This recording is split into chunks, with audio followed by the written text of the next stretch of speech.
Okay, it's time for our next guest. Dr. Spiros Michalakis is a mathematical physicist and manager of outreach at Caltech's Institute for Quantum Information and Matter.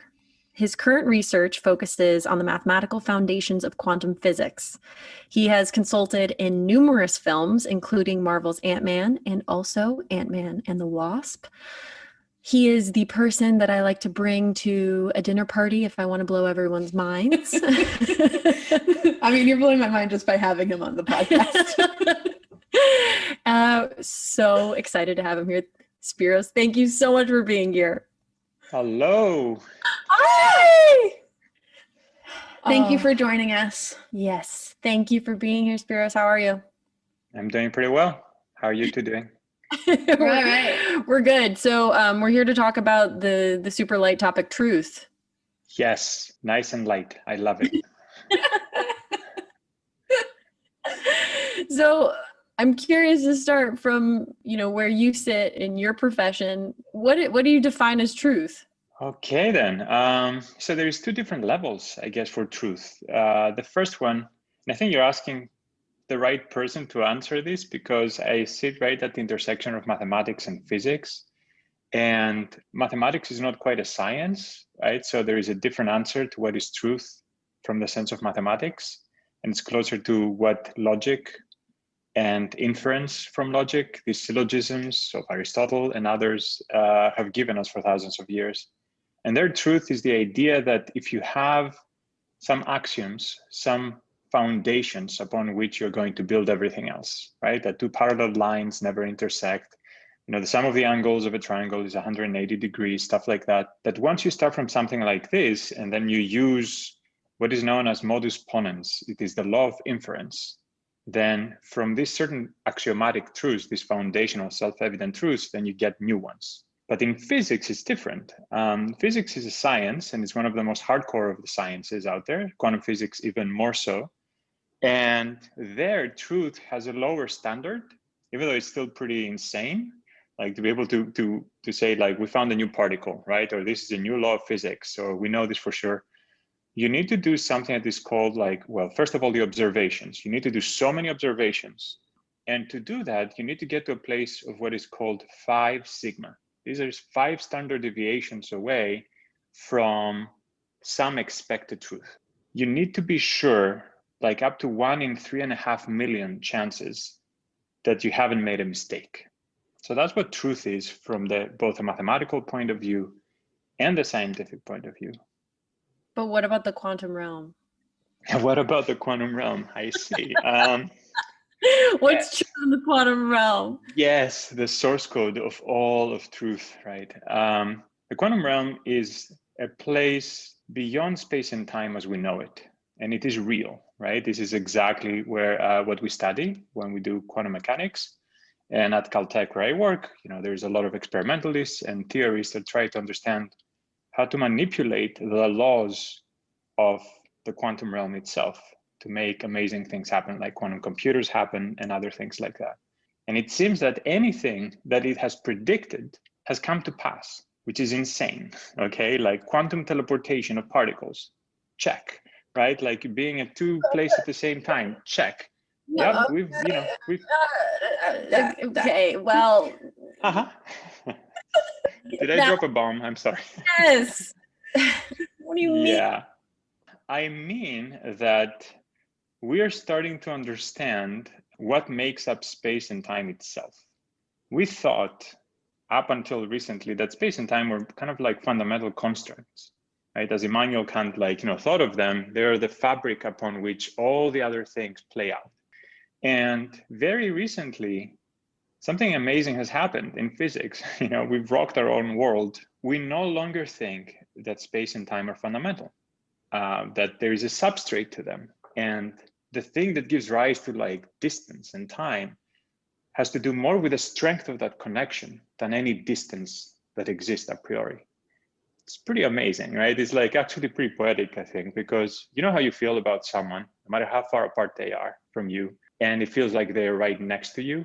It's like it transcends kind of like space and time. Whether you read a great book, somebody you love, and they're like far away, but then it feels like they're right next to you. Okay, like you can almost like hear their thoughts. This is how everything works. It's pretty crazy. I'm so confused. So let me see if I got this straight. We're all connected even if we're not in the same room. So am I connected to my future self? Like when I have feelings about who I'm going to be 4 months from now, am I actually like... It is insane. Like, if you think of how crazy it really is, then you probably need to take like a few breaths and recenter, because there is no such thing as time also as we think of it, right? There is no such thing as like the future or the past. Think of time as a network of connections itself, kind of like in a movie, right? If you have a single movie, you can go from frame to frame, and you can even go backwards, right? You can rewind. We can't do that in real life, and there is a fundamental reason why, which we should be able to overcome at some point as well, right? But when you're moving in time, you're not moving just forward and backwards. You're actually moving in an infinite dimensional space. It's like, again, a network where you're allowed to choose any frame you want. You don't have to just play the movie that you were given. You could just take frames from a different movie, splice them in, and then move from there. You can actually start the movie from the end, take the first half and move it after the end, right? Reverse like the order. All of this stuff should be possible. We just haven't figured out a way yet to do it. There is no such thing as like one future. We get to decide, I guess, in a very real way what that is. We have absolute freedom.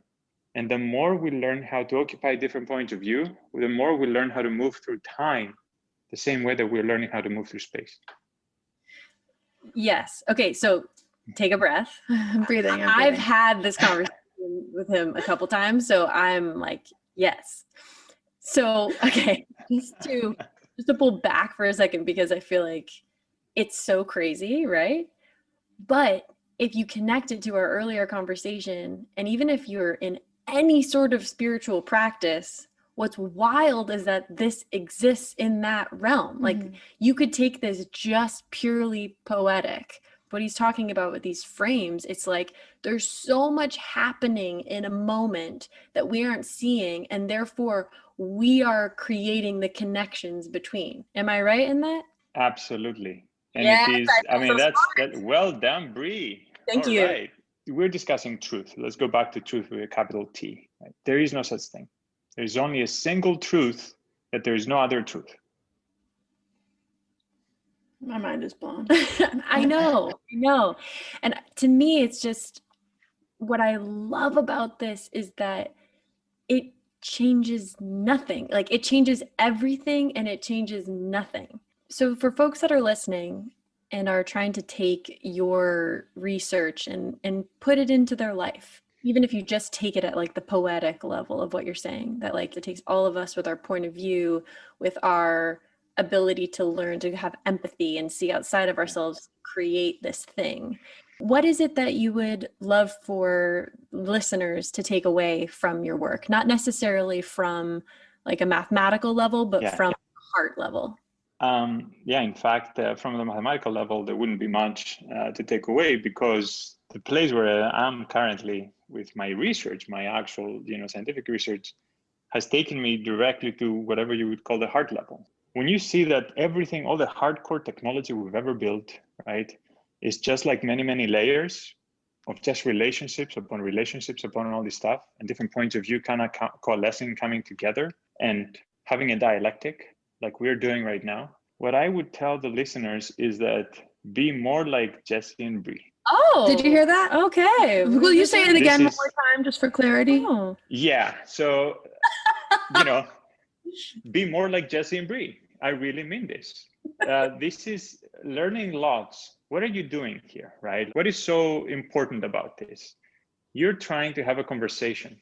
Okay. I already told you something like insane, that there is no such thing, as far as I know, right, as truth with a capital T. So it's one thing to go for the pursuit of knowledge, but I would suggest that people go for the pursuit of understanding.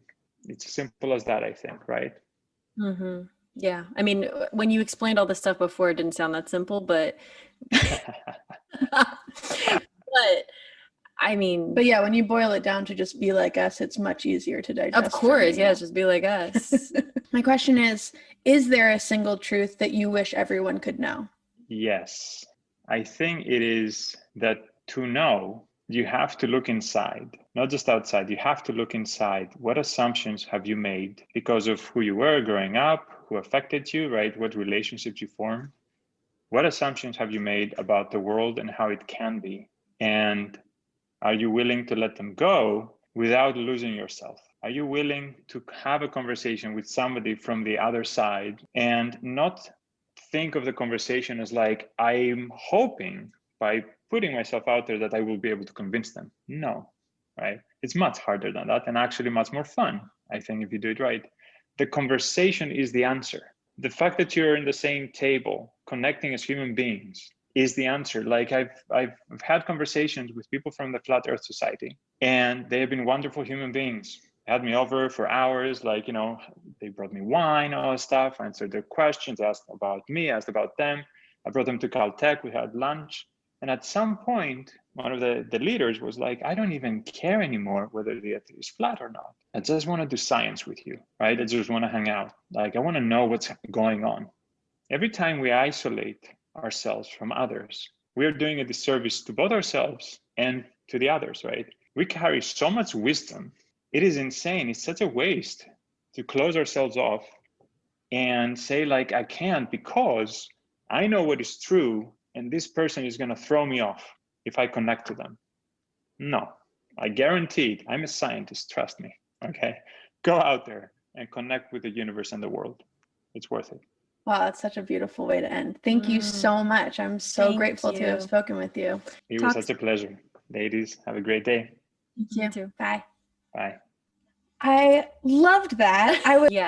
Yes. And that was part of what I was hoping we would gain from these two conversations today is that even at the quantum level, which is like, I'm not going to lie. Like I understand like part of it. I understand it in poetry.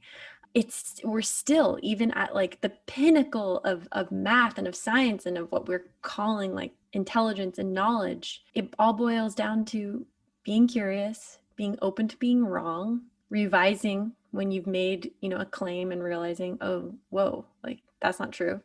And what he's doing is like, he's literally questioning the basic fabric of our reality. You know what I mean? Like, that's what's just so crazy to even have the thought. Like, I think up until I had dinner with him, I don't think I'd been like, well, there's time and there's space. Mm-hmm.